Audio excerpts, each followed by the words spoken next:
السلام علیکم ورحمۃ اللہ وبرکاتہ نحمده ونصلي على رسوله الكريم اما بعد رب اشرح لي صدري ويسر لي امري واحلل عقدة من لساني يفقهوا قولي رب زدني علما اللهم رب زدني علما اللهم صل على محمد وعلى آل محمد كما صليت على إبراهيم وعلى آل إبراهيم إنك حميد مجيد اللهم بارك على محمد وعلى آل محمد كما باركت على إبراهيم وعلى آل إبراهيم إنك حميد مجيد سبحانك لا علم لنا إلا ما علمتنا إنك أنت العليم الحكيم. محترم سامعین اکرام، اسلام میں بنیادی حقوق کا درس جاری ہے، اور آج کے درس میں ہم بات کریں گے رسول اللہ صلی اللہ علیہ وسلم کے حقوق کے متعلق. اللہ تعالیٰ سے میں دعا کرتا ہوں کہ اللہ تعالیٰ مجھے حق بات کہنے اور پھر اس پر عمل کرنے کی توفیق دے، آمین. آج کے درس میں انشاءاللہ ہم لوگ یہ سیکھنے والے ہیں کہ ہم پر رسول اللہ صلی اللہ علیہ وسلم کے حقوق کیا کیا ہیں. یاد رکھیں، نبی صلی اللہ علیہ وسلم کے حقوق تو کئی ہیں، لیکن ان میں سے صرف 5 حقوق جو بہت ہی زیادہ اہم ہے ان پر بات کریں گے انشاءاللہ. سب سے پہلے میرا سوال یہ ہے کہ ہم نبی صلی اللہ علیہ وسلم کے حقوق کیوں جانیں؟ کیا ضرورت ہے نبی صلی اللہ علیہ وسلم کے حقوق کو جاننا؟ جی، کیوں ہم جاننا چاہتے ہیں؟ اس لیے جاننا چاہتے ہیں کیونکہ یہ ارکان اسلام کا سب سے پہلا رکن ہے. ارکان اسلام کا سب سے پہلا رکن کیا ہے؟ لا الہ الا اللہ محمد الرسول اللہ. یہ ارکان اسلام کا سب سے پہلا رکن ہے، یعنی اللہ تعالیٰ کے علاوہ کوئی معبود برحق نہیں، اور محمد صلی اللہ علیہ وسلم اللہ کے رسول ہیں. جس طرح اللہ تعالیٰ پر ایمان لانا ضروری ہے، اسی طریقے سے نبی صلی اللہ علیہ وسلم پر بھی ایمان لانا ضروری اور لازم ہے. یہ دونوں لازم اور ملزوم چیزیں ہیں. اچھا، یہاں پر ایک سوال یہ ہے کہ کیا کوئی شخص لا الہ الا اللہ کو صحیح سے سمجھا اور پھر اس کے مطابق زندگی گزاری، لیکن محمد الرسول اللہ پر وہ نہ سمجھا، نہ سمجھنے کی کوشش کی اور نہ اس پر ایمان لایا، یعنی رسول اللہ صلی اللہ علیہ وسلم پر ایمان لائے بغیر نجات مل سکتی ہے؟ بھائی وہ شرک نہیں کر رہا ہے، کوئی گناہ نہیں کر رہا ہے، وہ صرف محمد الرسول اللہ صلی اللہ علیہ وسلم پر ایمان نہیں لایا، جنت مل سکتی ہے؟ ہرگز نہیں. نبی صلی اللہ علیہ وسلم کی رسالت پر ایمان لائے بغیر کوئی بھی شخص جنت میں داخل نہیں ہو سکتا. یہ تو بہت بڑی بات ہے. آپ صلی اللہ علیہ وسلم کی کسی بھی چیز میں اگر کوئی شک کرے نا، شک، تو ایسا شخص بھی دائرہ اسلام سے خارج ہو جاتا ہے. محمد صلی اللہ علیہ وسلم کے حقوق کو کیوں جانیں؟ اس لیے جاننا ضروری ہے کیونکہ یہ ارکان ایمان کا چوتھا رکن ہے. ارکان ایمان کتنے ہیں؟ 6 ہیں. سب سے پہلا اللہ تعالیٰ پر، پھر اس کے فرشتوں پر، اس کی کتابوں پر، چوتھا ہے اس کے رسولوں پر ایمان لانا. یہ ضروری اور لازم ہے. یعنی اسلام کے بنیادوں میں سے ایک کیا ہے کہ رسول پر ایمان لانا. جس طریقے سے اللہ پر ایمان لانا ضروری ہے، ویسے رسول صلی اللہ علیہ وسلم پر بھی ایمان لانا ضروری اور لازم ہے. اس کے بغیر کوئی مسلمان اور مومن ہو ہی نہیں سکتا. جب ہمیں یہ معلوم ہو گیا کہ رسول اللہ صلی اللہ علیہ وسلم پر ایمان لانا کتنا ضروری اور لازم ہے، کیونکہ اس کے بغیر ہمیں نجات نہیں مل سکتی۔ تو جس پر ہم لوگ الحمدللہ ایمان لائے محمد صلی اللہ علیہ وسلم پر، تو کیا ان کے حقوق کو جاننا ضروری نہیں ہے؟ بہت ضروری ہے۔ ہم جس پر ایمان لائے محمد صلی اللہ علیہ وسلم پر، ان کے حقوق کو جاننا ضروری ہے یا نہیں ہے؟ ضروری ہے۔ تو ان کے حقوق کیا ہیں؟ کتنے ایسے لوگ ہیں جنہیں نبی صلی اللہ علیہ وسلم کے حقوق بھی نہیں معلوم ہے؟ تو جب نہیں معلوم ہے تو اس کو ادا کیسے کریں گے؟ سب سے پہلے ہمیں سیکھنا ہے، سمجھنا ہے، تبھی تو ہم اس پر عمل کر سکتے ہیں۔ میرے بھائی، تو کتنا ضروری ہے ان چیزوں کو جاننا، لیکن افسوس کہ کتنے ایسے لوگ ہیں جو ان چیزوں کی طرف دھیان نہیں دے رہے۔ لیکن الحمدللہ ہمیں اور آپ کو، ہمارے سامعین کو اللہ نے یہ توفیق دی کہ آج ہم لوگ ان چیزوں کو سیکھ رہے ہیں، سمجھ رہے ہیں اور ان پر عمل کرنے کی انشاءاللہ کوشش کریں گے، اللہ نے چاہتے انشاءاللہ۔ دیکھیں، نبی صلی اللہ علیہ وسلم کے کئی حقوق ہیں ہم پر، ان میں سے صرف 5 حقوق ہم بیان کریں گے انشاءاللہ۔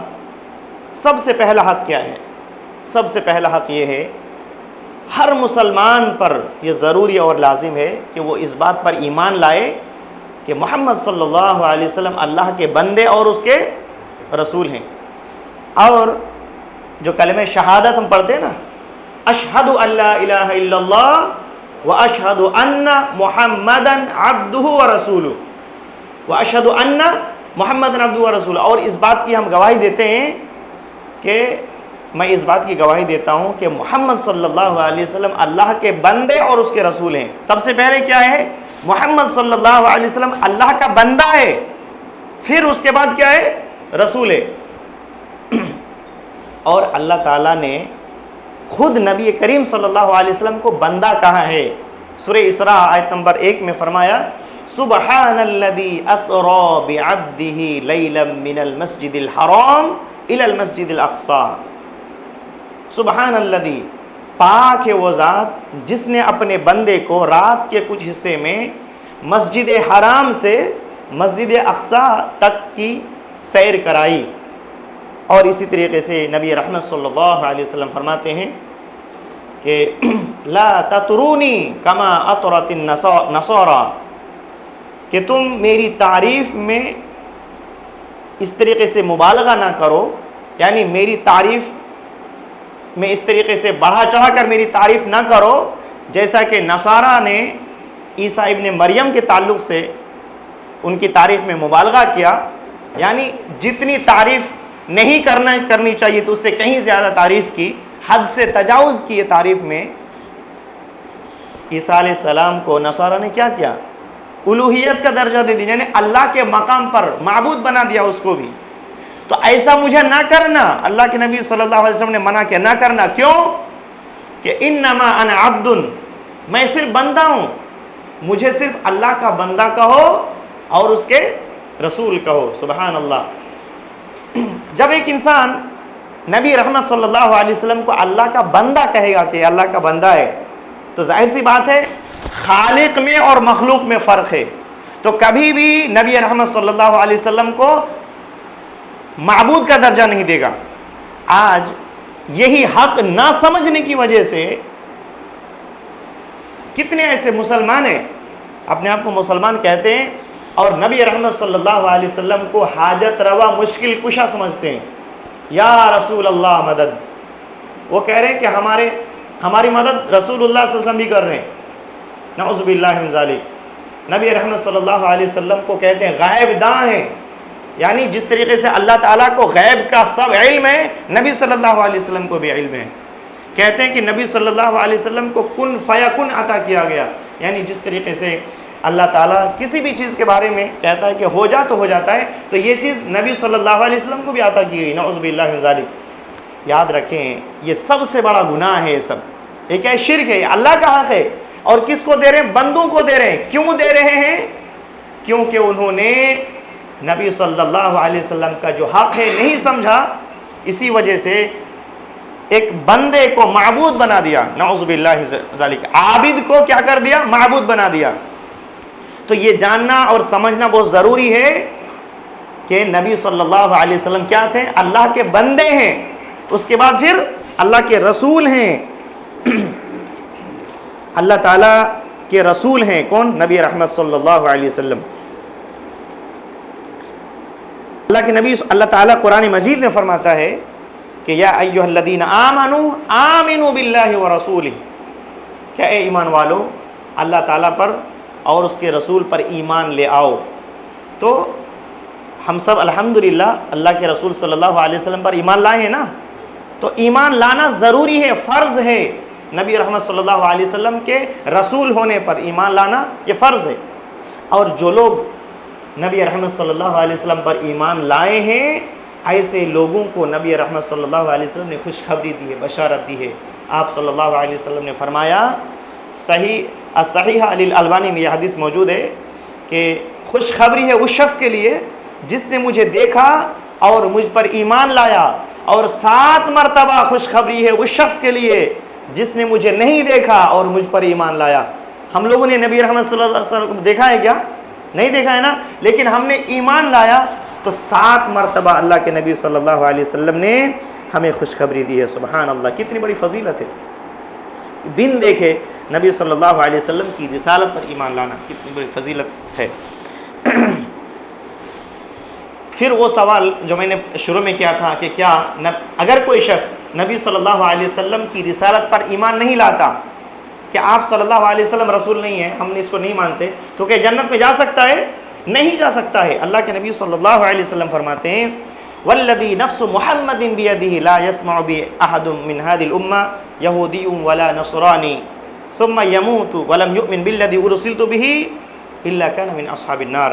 اس ذات کی قسم جس کے ہاتھ میں محمد صلی اللہ علیہ وسلم کی جان ہے، اس امت کا کوئی بھی شخص چاہے وہ یہودی ہو نصرانی ہو، جس نے میرے بارے میں سنا اور پھر مجھ پر ایمان نہیں لایا، مر گیا، تو وہ یقیناً جہنم میں جائے گا۔ اللہ اکبر۔ تو جس نے نبی صلی اللہ علیہ وسلم کی رسالت پر ایمان نہیں لایا وہ کہاں جائے گا؟ جہنم جائے گا۔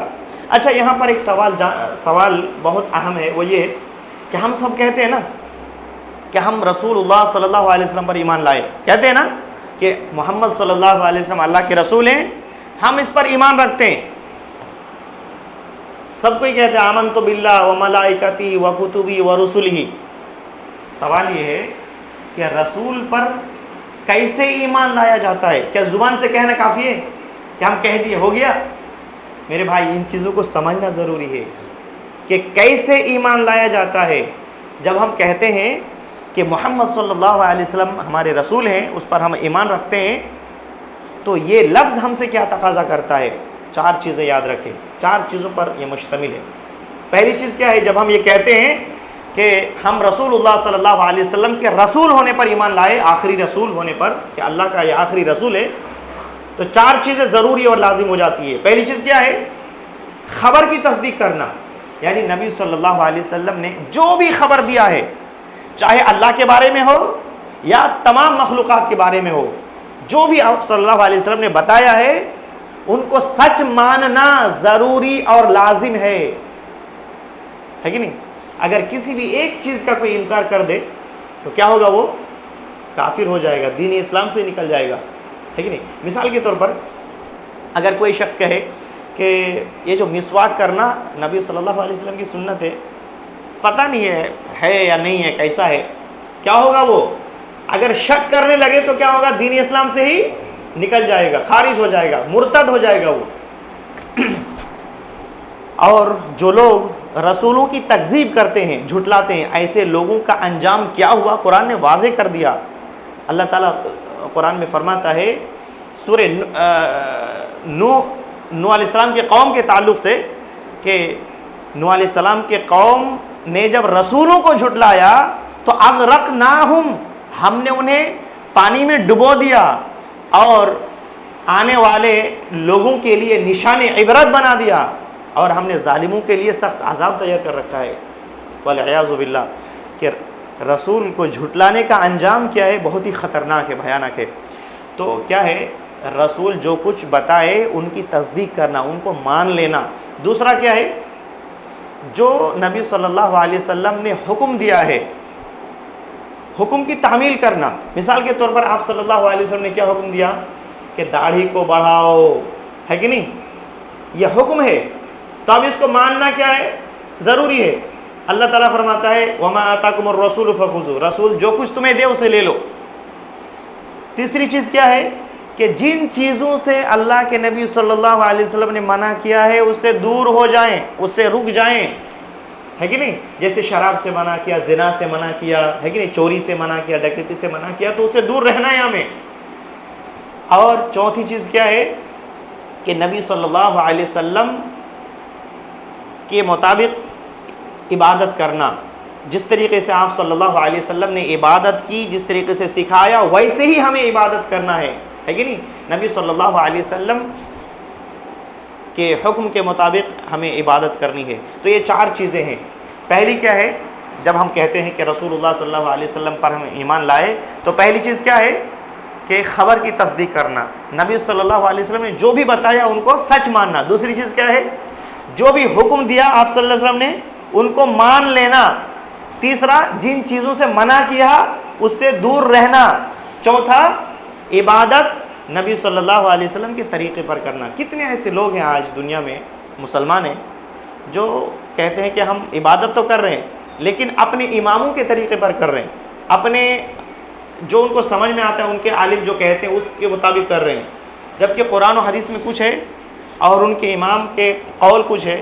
لیکن قرآن و حدیث کو جانتے بوجھتے وہ چھوڑتے ہیں اور اپنے امام کے مطابق وہ عمل عبادت کر رہے ہیں. یاد رکھیں ایسی عبادت مردود ہے.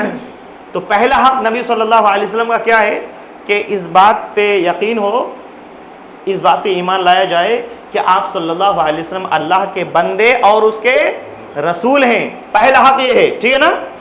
یاد رہے گا. دوسرا حق یہ ہے کہ نبی صلی اللہ علیہ وسلم کی اتباع، نبی صلی اللہ علیہ وسلم کی پیروی کرنا، اتباع کرنا، فرمانبرداری کرنا. اللہ فرماتا ہے اطیعوا اللہ واطیعوا الرسول لعلکم ترحمون. اطیعوا اللہ والرسول لعلکم ترحمون.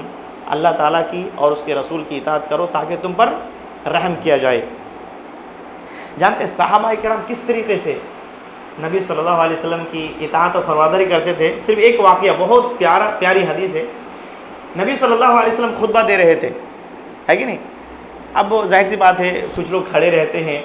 آپ صلی اللہ علیہ وسلم نے فرمایا خطبے کے دوران کہ اجلسو، لوگوں بیٹھ جاؤ. عبداللہ بن مسعود رضی اللہ عنہ مسجد میں داخل ہو رہے تھے. جب وہ مسجد میں داخل ہو رہے تھے دروازے میں پہنچے ہی تھے کہ ان کے کانوں میں یہ آواز پڑی. اللہ کے نبی صلی اللہ علیہ وسلم نے فرمایا کہ اجلسو، بیٹھ جاؤ. اللہ اکبر، وہ دروازے ہی پر بیٹھ گئے. کیسی فرمانبرداری تھی! صحابہ کرام کس طریقے سے نبی صلی اللہ علیہ وسلم کی فرمانبرداری کرتے تھے کہ جیسے ان کے کانوں میں پڑی کہ اللہ کے نبی صلی اللہ علیہ وسلم ہمیں بیٹھنے کو کہہ رہے ہیں، اب چلنا، ایک قدم بھی چلنا گوارا نہیں کیا، وہیں پر بیٹھ گئے. آپ صلی اللہ علیہ وسلم نے جب دیکھا کہ عبداللہ بن مسعود وہاں پر بیٹھے دروازے پہ، پھر بلایا کہ عبداللہ تعال، اندر آ جاؤ. سبحان اللہ! یہ صحابہ کرام کس طریقے سے اطاعت و فرمانبرداری کرتے تھے. اور اس کے ڈھیروں مثالیں میرے بھائی. آج ہمارا اور آپ کا معاملہ کیا ہے؟ کیا ہم قرآن کی کتنی آیتیں سنتے ہیں، احادیث سنتے ہیں، ہے کہ نہیں؟ کتنی باتوں پہ عمل کر رہے ہیں اور کتنا چھوڑ دیتے ہیں. ذرا اپنا محاسبہ کریں، اپنا دیکھیں کہ کتنی باتیں ہم سنتے ہیں اور کتنا عمل کر رہے ہیں. میرے بھائی جب ہم سنتے ہیں نا ہمیں عمل کرنا بھی ضروری ہے. اللہ تعالی ہم سب کو نبی رحمت صلی اللہ علیہ وسلم کی سنتوں پر عمل کرنے کی توفیق دے. آمین.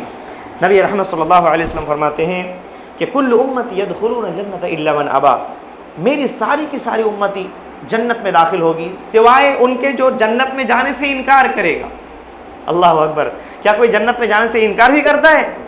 ہرگز نہیں، کوئی نہیں کرتا ہے نا. یہی سوال اللہ کے نبی صلی اللہ علیہ وسلم نے صحابہ اکرام سے پوچھا. صحابہ اکرام سے پوچھا کہ کیا کوئی جنت میں جانے سے انکار بھی کرتا ہے؟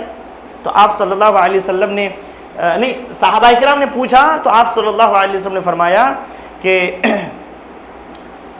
جس نے میری اطاعت کی وہ جنت میں داخل ہوا اور جس نے میری نافرمانی کی وہ جنت میں جانے سے انکار کیا. سبحان اللہ! تو پتہ ہی چلا کہ نبی رحمت صلی اللہ علیہ وسلم کی اطاعت اور فرمانبرداری کرنا یہ جنت میں داخل ہونے کا ایک ذریعہ ہے. اور نبی صلی اللہ علیہ وسلم کی نافرمانی کرنا یہ جہنم جانے کا ذریعہ ہے۔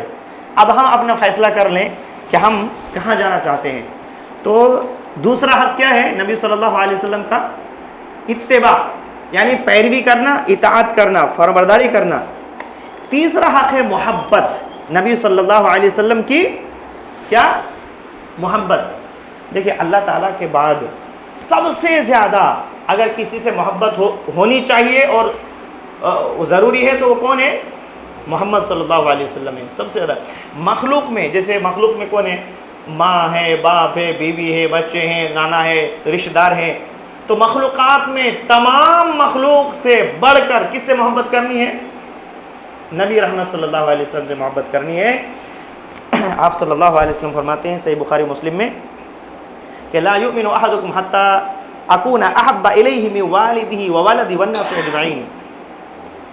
تم میں سے کوئی شخص اس وقت تک مومن ہو ہی نہیں سکتا جب تک کہ میں اس کے نزدیک اس کے والدین یعنی ماں باپ اور اس کی اولاد اور تمام لوگوں سے زیادہ محبوب نہ ہو جاؤں۔ سبحان اللہ، یہ زبان سے کہنا بڑا آسان ہے میرے بھائی کہ ہم نبی صلی اللہ علیہ وسلم سے محبت کرتے ہیں، زبان سے کہنا بڑا آسان ہے۔ آپ صلی اللہ علیہ وسلم فرماتے ہیں کہ تمام لوگوں سے زیادہ جب تک میں محبوب نہ ہو جاؤں تب تک تو مومن نہیں ہو سکتے۔ ایک مرتبہ بلکہ اپنی جان سے بھی زیادہ محبت کرنی ہے آپ صلی اللہ علیہ وسلم سے۔ عبداللہ بن ایک صحابی بیان کرتے ہیں کہ اللہ کے نبی صلی اللہ عبداللہ بن زبیر رضی اللہ عنہ وہ کہتے ہیں کہ ایک مرتبہ ہم نبی رحمت صلی اللہ علیہ وسلم کے ساتھ تھے۔ آپ صلی اللہ علیہ وسلم نے عمر رضی اللہ عنہ کے ہاتھ پکڑے ہوئے تھے۔ عمر رضی اللہ عنہ نے کہا کہ اللہ کے نبی صلی اللہ علیہ وسلم میں آپ سے ہر چیز سے زیادہ محبت کرتا ہوں، اس دنیا میں ہر چیز سے زیادہ، دنیا کی تمام چیزوں سے زیادہ آپ سے محبت کرتا ہوں سوائے اپنی جان کے۔ آپ صلی اللہ علیہ وسلم نے فرمایا کہ اس ذات کی قسم جس کے ہاتھ میں میری جان ہے، تم اس وقت تک کامل ایمان والے نہیں ہو سکتے جب تک کہ اپنی جان سے بھی زیادہ مجھ سے محبت نہ کرو۔ سبحان اللہ۔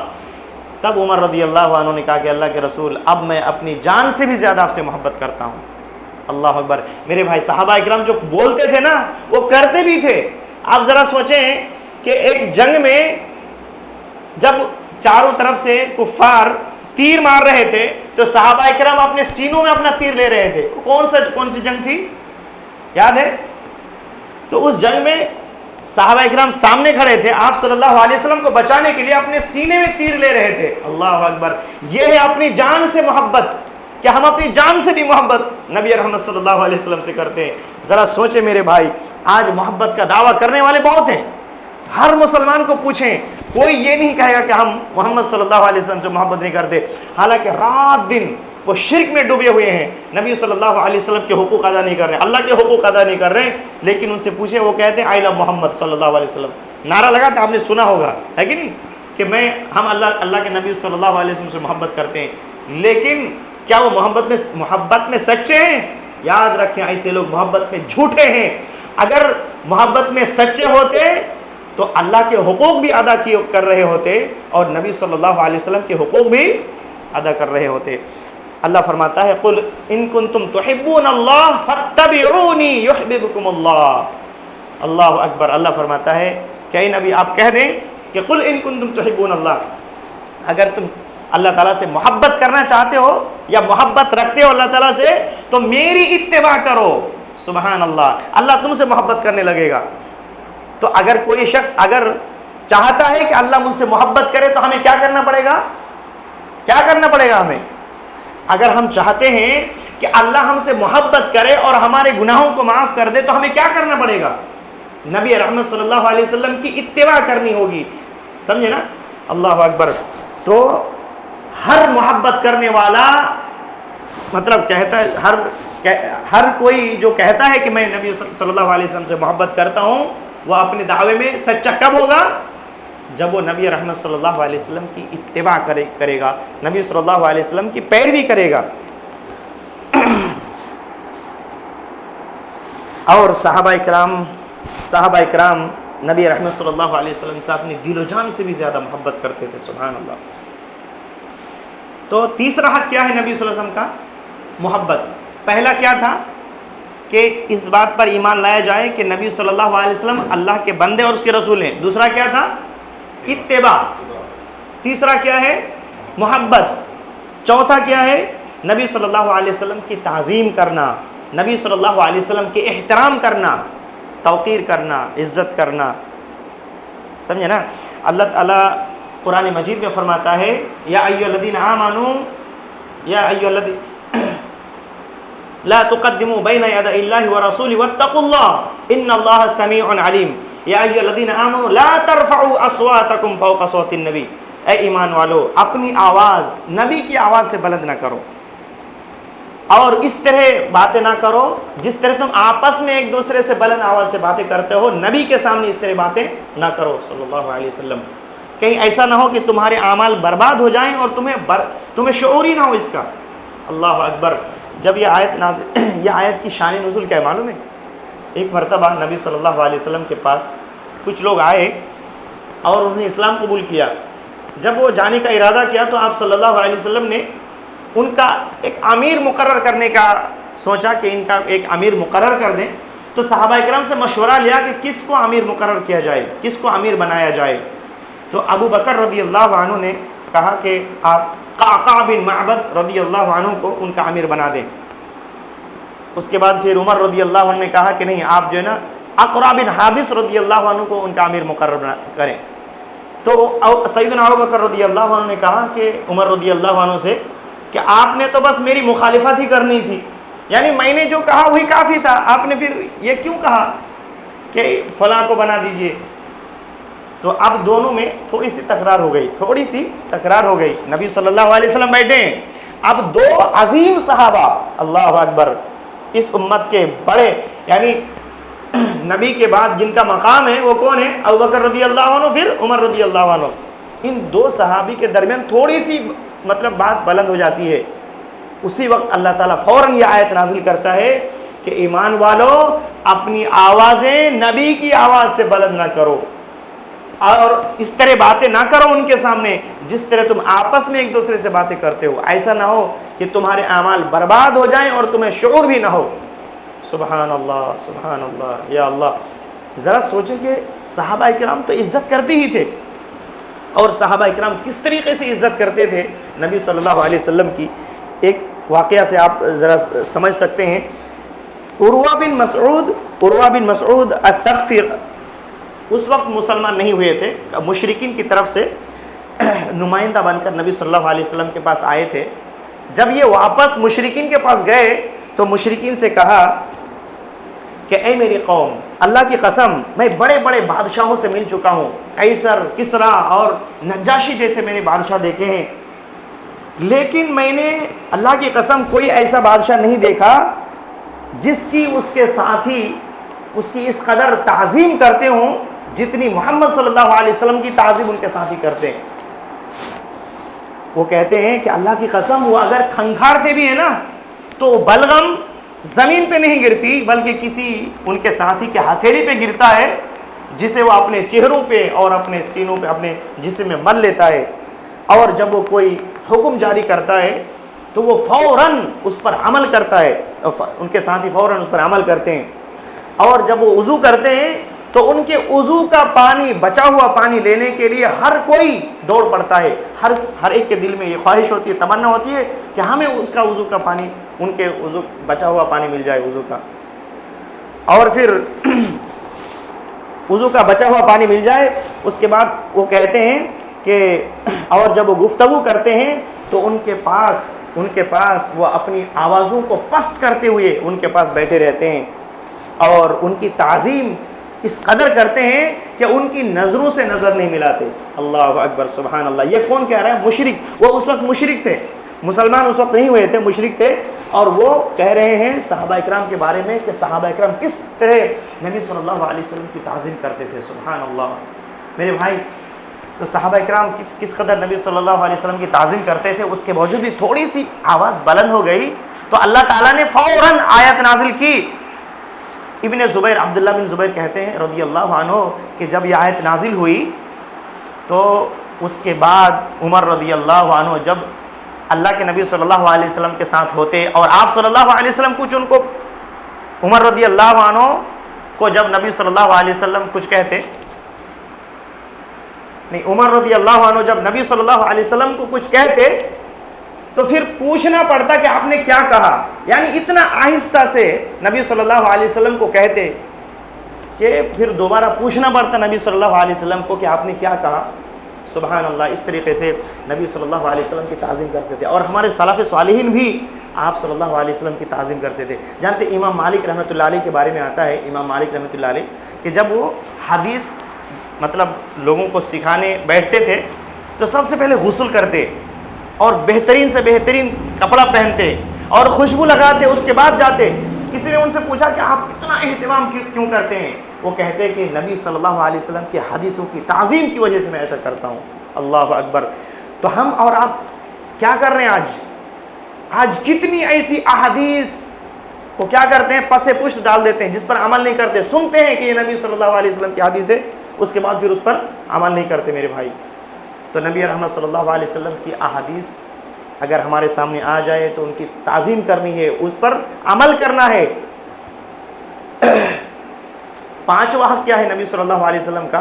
کثرت سے درود پڑھنا. اور اس کا حکم نبی اللہ تعالیٰ نے دیا ہے، ان اللہ وملائکتہ یصلون علی النبی یا ایھا الذین آمنوا صلوا علیہ وسلموا تسلیما، کہ بلا شبہ اللہ تعالیٰ اور اس کے فرشتے اس نبی پر درود بھیجتے ہیں. اے ایمان والو، تم بھی اس پر درود بھیجو اور کثرت سے سلام بھی بھیجا کرو. سبحان اللہ. اللہ تعالیٰ نے اس کا حکم دیا ہے کہ نبی صلی اللہ علیہ وسلم پر درود پڑھا کرو. جب یہ آیت نازل ہوئی تو صحابہ کرام نبی صلی اللہ علیہ وسلم سے کہنے لگے کہ اللہ کے نبی صلی اللہ علیہ وسلم، اللہ تعالیٰ نے تو ہمیں سلام بھیجنے کا طریقہ سکھا دیا ہے، درود آپ پر کیسے بھیجیں؟ تو آپ صلی اللہ علیہ وسلم نے فرمایا کہ تم یہ پڑھا کرو، اللہم صلی علی محمد وعلی آل محمد کما صلیت علی ابراہیم وعلی آل ابراہیم انک حمید مجید، اللہم بارک علی محمد وعلی آل محمد کما بارکت علی ابراہیم وعلی آل ابراہیم انک حمید مجید. میرے بھائی، یہ جو درود ہے یہ سب سے افضل ترین درود ہے. اور کیوں سب سے افضل ترین درود ہے؟ کیونکہ یہ درود نبی صلی اللہ علیہ وسلم نے خود سکھائے ہیں، اور یہ سب سے بابرکت درود ہے کیونکہ یہ درود نبی صلی اللہ علیہ وسلم نے اپنی زبان مبارک سے صحابہ کرام کو سکھلائے ہیں. اور آپ صلی اللہ علیہ وسلم وحی کے بغیر کچھ بھی نہیں بولتے تھے. آج افسوس کے ساتھ کہنا پڑتا ہے کہ کتنے ایسے لوگ ہیں جو اپنے ایجاد کردہ درود پڑھتے ہیں، جو ان کے امام نے یا فلاں نے یا کسی نے بھی خواب دیکھا کہ مجھے یہ درود نبی صلی اللہ علیہ وسلم دے کر گئے، اس درود کی یہ فضیلت ہے، اس درود کی وہ فضیلت ہے، اور پھر دوسری درودیں پڑھتے ہیں اور جو صحیح حدیث سے ثابت ہے، نبی صلی اللہ علیہ وسلم نے جو درود سکھایا ہے اس کو چھوڑ دیتے ہیں. جانتے ہیں ان درود کے پڑھنے پر ثواب ہے. اگر اپنی طرف سے ایجاد کر لیں اور پڑھیں تو کوئی ثواب نہیں، آپ کو گناہ ملے گا میرے بھائی. تو ایسی چیزوں سے بچنا چاہیے. اللہ کے نبی اگر درود پڑھتے ہیں، یہ درود پڑھتے ہیں یا جو درود نبی صلی اللہ علیہ وسلم نے سکھایا اس کو پڑھتے ہیں تو بہت زیادہ ثواب ہے. صحیح مسلم میں ہے، اللہ کے نبی صلی اللہ علیہ وسلم فرماتے ہیں کہ اگر کوئی مجھ پر ایک مرتبہ درود پڑھتا ہے تو اللہ تعالیٰ کی اس پر 10 رحمتیں نازل ہوتی ہے. دوسری روایت میں صحیح الجامع کی حدیث میں ہے کہ آپ صلی اللہ علیہ وسلم فرماتے ہیں کہ اگر کوئی شخص ایک مرتبہ درود پڑھتا ہے، درود بھیجتا ہے تو اللہ تعالیٰ 10 رحمتیں نازل کرتے ہیں، 10 گناہ مٹا دیتے ہیں اور 10 درجے بلند کرتے ہیں. اور کثرت سے جو لوگ درود پڑھتے ہیں نا تو قیامت کے دن اللہ کے نبی قیامت کے دن نہیں، صبح 10 مرتبہ اور شام میں 10 مرتبہ جو درود پڑھتے ہیں، قیامت کے دن اللہ کے نبی صلی اللہ علیہ وسلم ان کے حق میں سفارش کریں گے. اور جو کثرت سے درود پڑھتے رہتے ہیں، ایسے لوگوں کی جو بھی تکالیف ہے، پریشانی ہے، وہ اللہ تعالیٰ دور کر دے گا اور ان کے تمام گناہ معاف کر دے گا. صحیح حدیث میں ایسا موجود ہے. اللہ تعالیٰ سے ہم دعا کرتے ہیں کہ اللہ تعالیٰ ہمیں ان مسائل کو صحیح سے سمجھنے اور اس کے احکامات پر عمل کرنے کی توفیق دے. آج ہم نے نبی صلی اللہ علیہ وسلم کے 5 حقوق مطلب سنے ہیں. یاد ہے 5 حقوق کیا ہے؟ جی جی جی جی محبت. جزاک اللہ خیر. تعظیم. بارک اللہ. بارک اللہ فیکم. ماشاء اللہ، آپ لوگوں نے غور سے سنا اور بتا بھی دیے. جزاک اللہ خیرہ. اللہ تعالی ہم سب کے اس مجلس میں بیٹھنے کو قبول فرمائے. اللہ تعالی ہم سب کو علم نافع اور عمل صالح کی توفیق دے. آمین. وآخر دعوانا الحمدللہ رب العالمین. السلام علیکم ورحمۃ اللہ وبرکاتہ.